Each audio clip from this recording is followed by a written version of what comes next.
Thank you, Mr. President and colleagues. I hope you join me in remembering the life of Patrick W. Henning. Patrick was the father of one of my former staff members, Michael Henning, and he passed away this past December. Pat and I served together on the High-Speed Rail Commission, where he was a passionate and dedicated supporter of high-speed rail. But those of us who have been around for a while may remember him from his work in other capacities. His career spanned over 40 years in labor relations, beginning in the 1970s as a labor representative for SCIU, the Hotel and Restaurant Employees, Bartenders Union in Los Angeles, and the International Union of Operating Engineers, Local 12, in Southern California. The essence of his work, he said, was common sense, justice, dignity, and the inherent rights of workers. Patrick served in the state in many, many different capacities, including as the state labor commissioner in the 1980s under Governor Jerry Brown.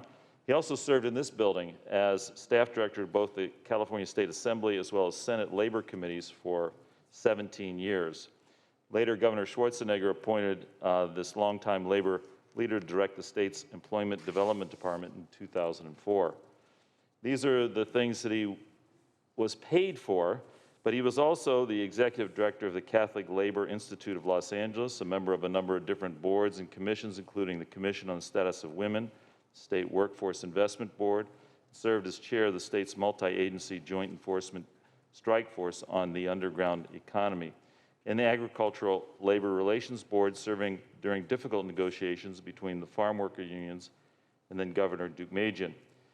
He was also chair of the Developmental Disabilities Area Board. He was very proud of his service as a Marine. He was a staff sergeant in the Marine Corps and was involved in the clergy, found that as another way to serve others. He was ordained as a permanent deacon in the Catholic Church in 1992. He, in spite of these accomplishments, had a very humble spirit. He was always there for others, to either buck them up, cheer them on, regale them with stories from his childhood or stories of his years of experience in the legislature. He's survived by his loving wife, Gina, of over 50 years.